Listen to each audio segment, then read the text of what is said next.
Welcome to Midnight Story. Tonight's story is everyone who heard this tape lost 1 year of their life. Want you to listen carefully. Not with curiosity, but with awareness. Because this story isn't loud.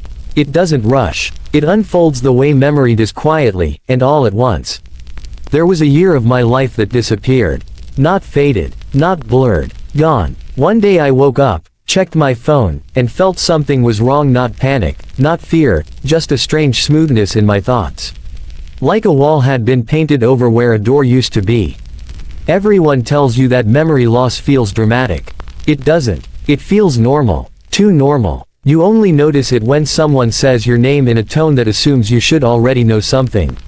My sister asked me how I was holding up. I asked her, holding up from what? She stared at me for a long time. Then she said my name the way people do when they're deciding whether to call a doctor or a priest. You really don't remember, do you? That's when I learned I had lost 1 year of my life. Exactly 1 year, 12 months that existed on calendars, in photos, in emails. But not in me. And I wasn't the only one.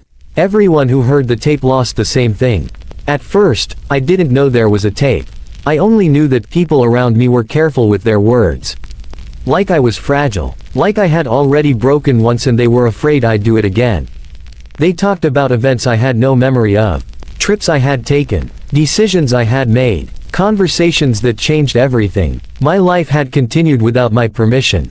Doctors gave me explanations. Stress. Trauma. Dissociation. They always do. But explanations fall apart when patterns appear. Every person connected to that missing year, every single one had the same gap. Same start date. Same end date. Like time itself had been edited. I found the tape on a night I couldn't sleep. It was in a box I didn't recognize, but my handwriting was on it. That familiar slant, that pressure I always used when I was serious. On the lid, it said, "Do not listen alone." Inside was a cassette tape. Who even owns a cassette anymore?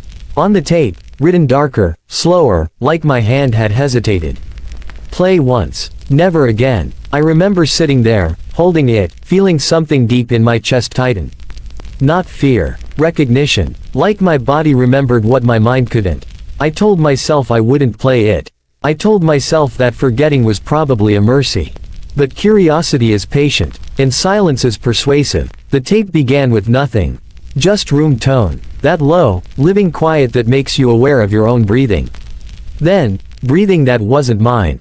Slow, controlled, close, and then a voice. Not shouting, not threatening, almost kind. It said, "By the time you hear this, you won't remember why you chose to forget." I felt tears in my eyes before I understood why. The voice continued, "You are not weak. You are human. And this is the only way you survived." I leaned closer. And then, I woke up. On the floor. My sister shaking me. Asking me why I was crying. The calendar said the same date. 1 year later. Again. The tape was gone. So was the box. And that year of my life. Erased. Again. That's when I understood. The tape wasn't the cause. It was the trigger. I started searching. Quietly. Carefully. Old forums. Cached pages. Deleted podcasts. Articles that had been rewritten or pulled entirely. Different names. Different places. Same result. People who listened to certain recordings lost exactly 1 year of memory. Always 1 year. Not random. Not messy. Clean. Intentional. Some called it a psychological defense mechanism. Others called it a mimetic effect. One post before it vanished called it mercy. It said the human mind is not designed to hold certain truths.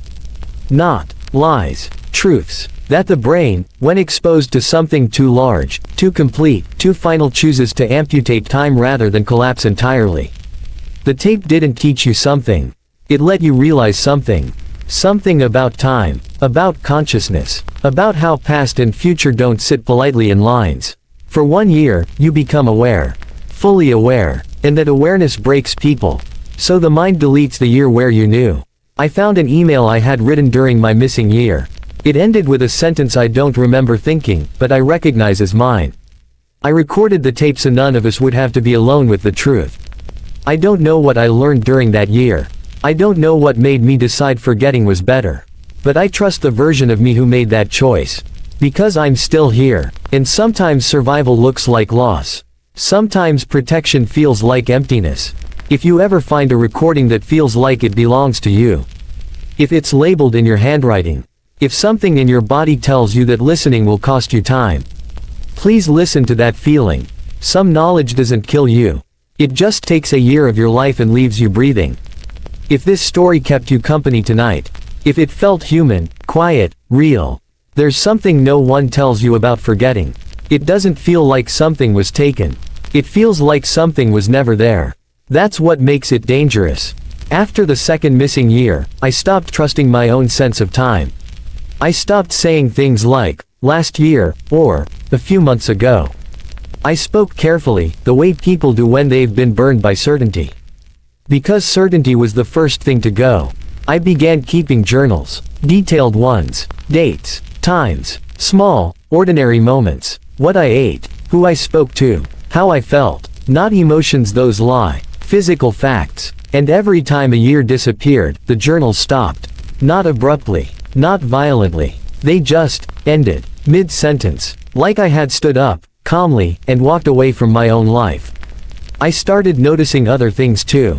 Scars I couldn't explain, passwords that felt familiar but wrong, people who recognized me instantly while I searched their faces for context. Some looked relieved when I didn't remember them. Others looked terrified. One man actually whispered, "You forgot again," like a prayer and a curse combined.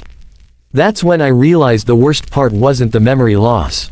It was the loneliness of being the only one who didn't know what I had become. Late one night, I found a video file hidden deep in an old hard drive. No title, no metadata, just a date that fell inside the missing year.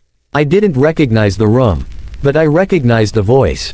Mine. I looked older, thinner. My eyes were different, focused in a way that scared me. I leaned toward the camera and said, "If you're watching this, it worked." I paused for a long time before continuing. "You're going to want to know what we learned. Don't. That curiosity is how we lost people. Lost people. Not died. Lost." I swallowed hard, watching myself struggle to breathe. We weren't meant to see the overlap. Past, present, future, they aren't separate. They're stacked. And the tape lets you hear the edges rubbing together. I shut the laptop. My hands were shaking, because somewhere, deep inside me, something agreed. Agreed that I didn't want to know more. Agreed that forgetting was kinder than understanding. I started to wonder how many times this had happened before. How many years I had already given up. How many versions of myself had made the same decision, over and over, choosing ignorance over madness. That's when the dreams started. Not memories, echoes. I'd wake up with phrases in my mouth that didn't feel like language. With the sense that I had just finished a conversation that had lasted decades. Sometimes I'd wake up crying for people I couldn't name. Sometimes I'd wake up relieved, like I had just escaped something enormous. I realized then forgetting wasn't a failure. It was the system working exactly as designed. The tape wasn't a weapon. It was a reset, a way to let humans touch the truth, briefly, without destroying them completely. For 1 year, you see how fragile reality really is. How time bends. How choice echoes backward. How some futures notice when you look at them. And then your mind is the only merciful thing it can do. It erases the year where you saw too clearly. Not because the truth is evil, but because it's too complete. People always say they want the truth. What they mean is they want answers that still let them sleep. The truth on that tape doesn't let you sleep. It lets you understand. And understanding is expensive. So if you're listening to this right now, and something feels strangely familiar. If a year in your life feels thinner than the others. If you've ever felt relieved without knowing why. That doesn't mean something bad happened. It might mean something unbearable almost did. And you survived it, by forgetting. If this story followed you into the quiet tonight. If it sat beside you instead of shouting at you. Subscribe to the channel. Press the bell icon. These midnight stories aren't here to scare you. They're here to remind you. Some parts of being human are meant to stay just out of reach. Good night.